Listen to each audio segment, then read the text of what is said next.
અમરેલીની વિશ્વ હિન્દુ પરિષદ અને દુર્ગા વાહિની બહેનો પહોંચી અયોધ્યા ખાતે રામલલાના દર્શને।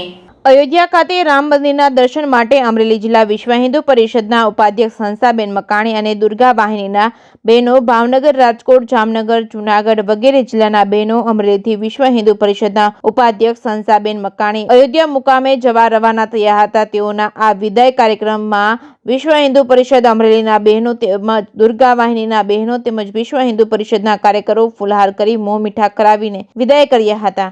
Reporting by Jainik Sojitra, Amreli. દર્શન કરવા જવાનો મને લાભ મળ્યો છે, મોકો મળ્યો છે।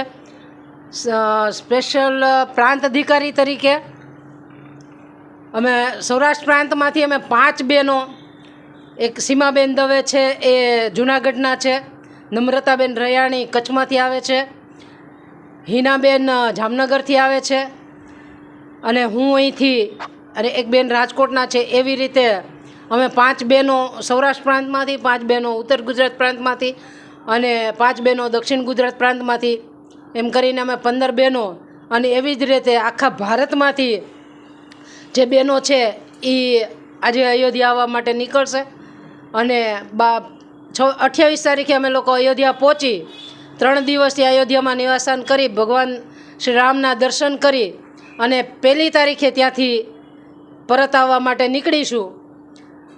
ભગવાને સારા નસીબ આપ્યા છે કે એમના દર્શનનો મને લાભ મળશે અને આટલા વર્ષના સંઘર્ષ પછી 1994થી હું વિશ્વ હિન્દુ પરિષદમાં કાર્ય કરું છું।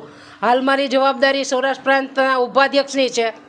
અહીંયા સુધી પહોંચ્યા એ ભગવાન શ્રી રામની કૃપા છે અને આજે મંદિર ને જે પ્રાણ પ્રતિષ્ઠા મહોત્સવ 22 જાન્યુઆરીએ થયો એના માટે અમે ખૂબ એટલું દિલ આમ રાજી થયું છે કે નહીં, અમારો જે સંઘર્ષ છે એ સફળ થયો છે।